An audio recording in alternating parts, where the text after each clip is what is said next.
আসসালামু আলাইকুম। আশা করি আপনারা সবাই ভালো আছেন। সিডনি টেস্ট ফলাফলের অপেক্ষায় গোটা বিশ্ব। কি হতে পারে কালকে? ভারত জিততে পারে, অস্ট্রেলিয়া জিততে পারে, ড্র হওয়ার সম্ভাবনা নাই বললেই চলে। কারণ অলরেডি কিন্তু সেকেন্ড ইনিংসে আমরা ব্যাটিং দেখছি এবং ভারতের ছয়টি উইকেট চলে গেছে। অস্ট্রেলিয়াকে কালকে একটি রান তাড়া করে জিততে হবে যদি তারা ম্যাচ জিততে চায়। দেখেন, এর ফলাফল কি হতে পারে সেটা পরে বলি। তার আগে আমরা যে ব্যাপারটা নিয়ে আলোচনা করতে চাই, এর ফলাফল যদি অস্ট্রেলিয়ার পক্ষে যায়, তারা কিন্তু সরাসরি WTCতে কোয়ালিফাই করে যাবে।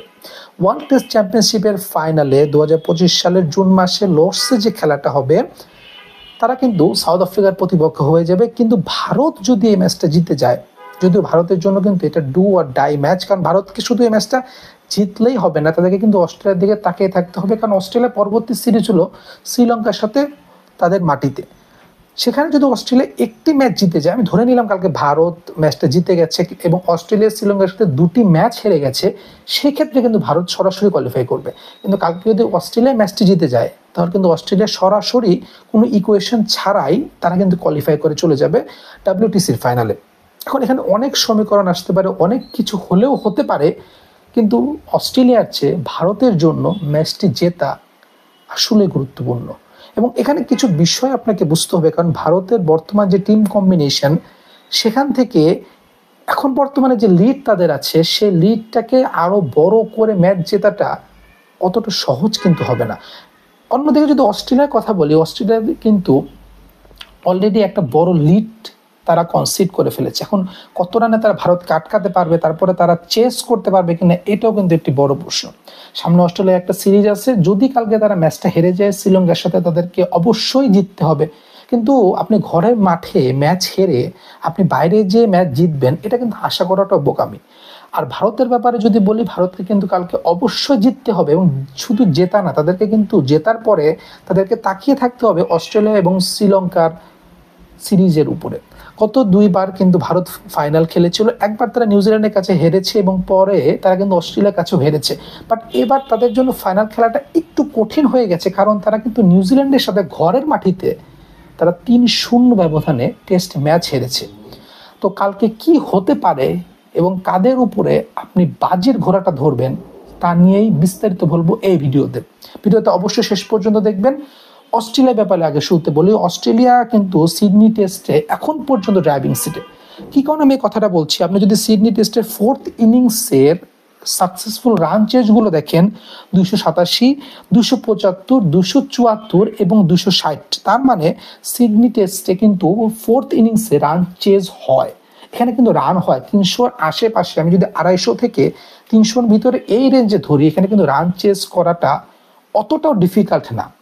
কিন্তু আপনি যখন ভারতের সাথে খেলছেন, আপনার বর্ডার গাভাস্কার ট্রফির শেষ ম্যাচ, যদিও কিন্তু অস্ট্রেলিয়া এখন 2-1 ব্যবধানে সিরিজে তারা এগিয়ে, কিন্তু হাই ইন্টেন্স একটা ম্যাচ, এবং আমরা জানি বর্ডার গাভাস্কার ট্রফি কিন্তু সবসময় হাই ইন্টেন্স হয়। এবং আপনি কালকে ম্যাচ জিতলে আপনি ফাইনালে কোয়ালিফাই করতেছেন, একটা প্রেশার আপনার উপরে ডেফিনেটলি কাজ করে, এবং যদি হয় সেটা টিম ইন্ডিয়া, তাহলে তো কথাই নেই। তো সব কিছু মিলে আপনাকে কালকের ম্যাচটা আপনি কিভাবে জিতবেন, এটা আপনাকে একটা ভালো প্ল্যান করে কিন্তু অস্ট্রেলিয়াকে মাঠে নামতে হবে। দেখেন, সিডনি টেস্টের বর্তমান কথা যদি আমি বলি, এখন পর্যন্ত ইন্ডিয়ার সেকেন্ড ইনিংসে তারা করেছে 141 রান 6 উইকেটে 32 ওভারে, তাদের লিড 145। 6 উইকেট যেহেতু চলে গেছে, তাদের ক্রিজে আছে রবীন্দ্র জাদেজা এবং ওয়াশিংটন সুন্দর, এবং এখান থেকে একটি উইকেট চলে গেলে কিন্তু তাদের আর সেট ব্যাটসম্যান থাকছে না। তার মানে জাসপ্রীত বুমরা, কৃষ্ণা অথবা মোহাম্মদ সিরাজকে কিন্তু ব্যাটিং করতে হচ্ছে। এখন ভারত কিন্তু ডেফিনেটলি চাবে এই পার্টনারশিপটাকে আরও বড় করার জন্য, কারণ এই পার্টনারশিপটাই কিন্তু আপনার খেলার মূল টার্নিং পয়েন্ট। আপনি অলরেডি 145 রানের লিড নিয়ে নিয়েছেন, কিন্তু আপনি যদি 4th ইনিংসের যে আমি রানগুলো বললাম, আপনি শুধু যেগুলোর দিকে একটু তাকান, তাহলে কিন্তু আপনি এই টার্গেটে অস্ট্রেলিয়াকে চ্যালেঞ্জ ছুড়ে দিতে পারবেন না। এখন ভারতের দিক থেকে যদি আমি চিন্তা করি, ভারত কিন্তু একটা ভালো শুরু পেয়েছিল। তারা কিন্তু 4 রানের লিড নিয়ে যখন সেকেন্ড ইনিংসে ব্যাটিংয়ে নামে, জয়সওয়ালের 1 ওভারে মিচেল স্টার্ককে অফসাইডে 4টা 4, টানা 4টা 4, একটা পজিটিভ ইন্টেনশন কিন্তু ভারতের ছিল। ভারতের লিডটা যদিও খুব বেশি না, বাট তারপরে কিন্তু একটা পজিটিভ ইন্টেনশনে তারা শুরু করেছিল, কিন্তু এটা কিন্তু বেশিক্ষণ স্টেবল হতে পারেনি। আপনার জয়সওয়ালের পর KL রাহুল মাত্র 13 রানে ব্যাক করে, শুভমান গিল রোহিত শর্মার পরিবর্তে শুভমান গিল তিনি ব্যাটিংয়ে নেমেছে, সেও মাত্র 13 রান। দেখেন হতাশার আরেক নাম বিরাট কোহলি। আপনি কোহলির কাছ থেকে এমন পারফরমেন্স আশা করবেন না। থ্রু আউট দ্য টুর্নামেন্ট আপনি কিন্তু তার কাছ থেকে ব্যাটে কোনো বড় রান পাননি। আপনি হয়তো একটা সেঞ্চুরি পেয়েছেন, বাট তারপরেও এই পুরো টুর্নামেন্টে কোহলি কিন্তু কোহলির মতো পারফরমেন্স করতে পারেনি। বিরাট কোহলি যে কিন্তু ভারতের ট্রাম্প কার্ড হতে পারতো ব্যাটিংয়ে, সে কিন্তু আজকেও সেকেন্ড ইনিংসে সে ব্যর্থ। মাত্র 12 বল খেলে 6 রানে তাকে প্যাভিলিয়নে ফিরতে হয়েছে। ঋষভ পান্তের কথা বলি, দ্য গেম চেঞ্জার।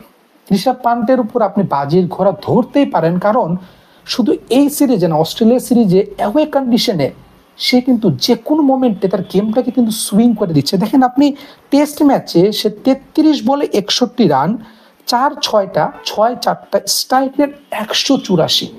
অস্ট্রেলিয়ান বলাররা যখন ভারতের উপর চড়ে বসেছিল তখন কিন্তু সে একাই গেমটাকে বের করে নিয়ে গেছে। দেখেন অস্ট্রেলিয়া শেষ পর্যন্ত কত রান চেঞ্জ করবে, তারা ম্যাচ জিততে পারবে কিনা সেটা আপনি পরে হিসাব করতে পারেন। বাট ভারতের দিকে যে মোমেন্টামটা তারা গেইন করেছিল, বোল্যান্ড কিন্তু সেই মোমেন্টামটাকে ব্রেক করেছে। বাট তারপরও ঋষভ পান্ত অ্যাটাকিং মাইন্ডসেট, এই মাইন্ডসেটটা ফলো করে সে কিন্তু প্রায় 184.85, প্রায় 200 স্ট্রাইক রেটে সে 4 মেরেছে, 6টা 6 মেরেছে, 4টা রান করেছে, 61। আউটস্ট্যান্ডিং ব্যাটিং, কাউন্টার অ্যাটাক যাকে বলে, দ্য পারফেক্ট কাউন্টার অ্যাটাক। দেখেন আমি জানি না সে কি মনে করেছে যে T10 না T20, বাট টেস্ট ম্যাচে এমন ব্যাটিং শুধু ঋষভ পান্তের পক্ষেই সম্ভব। তারপরে আসে রবীন্দ্র জাদেজা, এখনো ব্যাটিং করছে। টেস্ট ইনিংস 39 বলে 8 রান দরকার ছিল, কারণ টিম তার যেভাবে টিমটা স্ট্রাগল করছিল সেই পজিশন থেকে রবীন্দ্র জাদেজার কাছে আমরা এরকম একটা রানই কিন্তু আশা করি। নীতিশ রেড্ডি ভালো শুরু পেয়েছিলেন এই সিরিজে, কিন্তু তার ব্যাটে আমরা অনেক রান দেখেছি, বাট আজকে যখন দলের সবচেয়ে বেশি দরকার ছিল রান, সে সাপোর্টটা তাদেরকে দিতে পারেনি। 21 বলে মাত্র 4 রানেই সে প্যাভিলিয়নে ফিরেছে। অসিন্দর সুন্দর এখনো ব্যাটিং করছে, 17 বলে 6 রান। ভারতের জন্য এখন সবচেয়ে বেশি ইম্পর্টেন্ট কালকে আর্লি মর্নিংয়ে যখন তারা ব্যাটিংয়ে নামবে, যত বেশি সম্ভব তাদেরকে রান করতে হবে। যদি বলাররা সাপোর্ট দেয় খুবই ভালো, যদি ব্যাটসম্যানদের কাছ থেকে তারা রান চান তাদেরকে কিন্তু অবশ্যই রবীন্দ্র জাদেজা এবং ওয়াশিংটন সুন্দরের উপর ডিপেন্ড করতে হবে, কারণ এই ম্যাচে এবং সিডনি গ্রাউন্ডের ইতিহাস কিন্তু বলে 250 থেকে 300 রানও এই পিচে চেস করা সম্ভব। ভারতের জন্য যে জিনিসটা সবচেয়ে বড় চিন্তার বিষয় সেটা হলো জাসপ্রীত বুমরাহ কি সেকেন্ড ইনিংসে বোলিং করতে পারবেন কিনা। দেখেন প্রথম ইনিংসে মানে আজকে দ্বিতীয় দিনের শুরুতে সে কিন্তু ব্রেক থ্রু দেওয়ার পরে তাকে কিন্তু হসপিটালাইজড করতে হয়েছে। এখন পর্যন্ত আমার কাছে যে আপডেট আছে তাতে সেকেন্ড ইনিংসে সে বল করতে পারবেন কিনা এটা নিয়ে একটু ডাউট আছে, বাট তারপরও সে ডেফিনেটলি সে অ্যাজ এ ক্যাপ্টেন সে সর্বোচ্চ চেষ্টা করবে। এবং ভারতের জন্য ট্রাম্প কার্ড কিন্তু জাসপ্রীত বুমরাহ।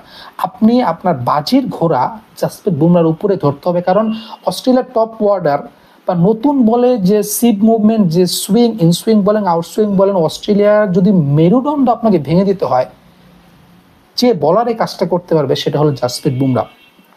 এখন অস্ট্রেলিয়ার কথায় আসি। আজকে কিন্তু 4 রানের লিড তারা যখন কনসিড করে, তারপরে যখন তারা বোলিংয়ে এসেছে স্কট বোল্যান্ড। দেখেন স্কট বোল্যান্ড সিডনি গ্রাউন্ডে তার ইতিহাসটাই অন্যরকম, এবং ভারতের বিপক্ষে সে কিন্তু সবসময়ই একজন ট্রু পারফর্মার। আপনি স্কট বোল্যান্ডের কথা বলেন, জশ হ্যাজেলউডের পরিবর্তে কিন্তু সেই স্কোয়াডে এসেছে, বা তারপরে আসার পর থেকে প্যাট কামিংস, মিচেল স্টার্ক এবং স্কট বোল্যান্ড কি একজন কম্বিনেশন তারা পেয়েছে। দেখেন কোনো পাশ থেকে কিন্তু তারা উইকেট মিস করেনি। ওভারঅল কথা চিন্তা করলে 145 রানে ভারতের কিন্তু 6 জন ব্যাটসম্যান প্যাভিলিয়নে চলে গেছে এবং 6 জনই সেট ব্যাটার ছিল।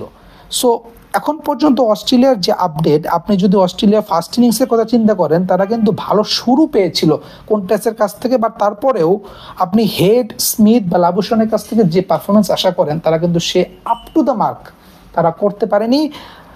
মিচেল মার্শের পরিবর্তে ব্যাটিংয়ে নেমেছিল ওয়েবস্টার, 105 বলে 57 রান।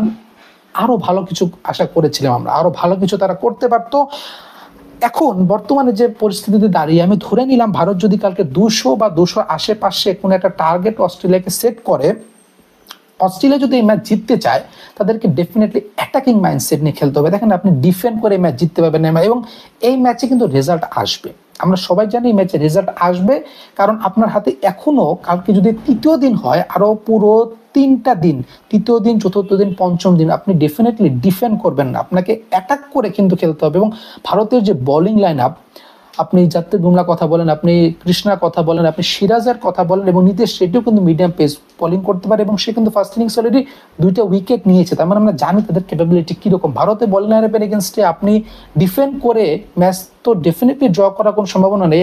আমরা এখানে ফলাফল পেতে যাচ্ছি, আপনাকে অ্যাটাক করতে হবে। এবং আমি মনে করি অস্ট্রেলিয়ার শুরুটা খুব ইম্পর্টেন্ট। এখন এখানে কন্ট্রাস্টের উপর আপনি ডেফিনেটলি আশা করতে পারেন ইয়াং ব্লাড, সে কিন্তু মেরে খেলার তার একটা অভ্যাস আছে। এবং যখন ভারত এবং অস্ট্রেলিয়ার কথা আসে, ডেফিনেটলি আপনি স্মিথ এবং হেডের উপর আপনি ভরসা করবেন। ট্রাভিস হেড ভারত অস্ট্রেলিয়ার ট্রাম্প কার্ড। বোলিংয়ে তারা এখন এখান থেকে তারা কোন পজিশনে যাবে, তারা কি 180, 200 নাকি 200-র উপরে কোন একটা রান চেস করবে, এটা তাদের উপর ডিপেন্ড করছে। বাট ব্যাটিংয়ে যখন অস্ট্রেলিয়া নামবে, তাদেরকে এই মাইন্ডসেট নিয়ে নামতে হবে যে তারা রানটা চেস করতে পারবে। অস্ট্রেলিয়ার দিক থেকে যদি আপনি চিন্তা করেন, আগামীকালকে কন্টাস, ট্রাভিস হেড এবং স্মিথের উপরে আমি ভরসা রাখতে চাই। কিন্তু ভারত কিন্তু চাবে যে এই উইকেটগুলোকে আর্লি নিয়ে নেওয়ার জন্য, কারণ অস্ট্রেলিয়া যদি এই ম্যাচটা হেরেও যায়, তাদের কাছে কিন্তু আরও 2টো অপশন থাকবে শ্রীলঙ্কার মাঠে, যে শ্রীলঙ্কার এগেনস্টে তাদের ম্যাচ জিতে তাদেরকে ফাইনালে কোয়ালিফাই করা। কিন্তু ভারতের জন্য কিন্তু এটা ডু অর ডাই ম্যাচ। দেখেন সিডনি ক্রিকেট গ্রাউন্ড, ডেফিনেটলি হাজার মানুষ সেখানে থাকবে ভারতের পক্ষে, ভারতের বিপক্ষে ইন্টেন্স একটা ম্যাচ। এবং বর্ডার গাভাস্কার ট্রফি কিন্তু সবসময় ইন্টেন্স একটি ম্যাচ। এবং কালকের দিনে কি অপেক্ষা করছে, ভারত নাকি অস্ট্রেলিয়া, কি হতে পারে কালকের দিনের রেজাল্ট, অবশ্যই কিন্তু কমেন্ট বক্সে জানাবেন। ধন্যবাদ।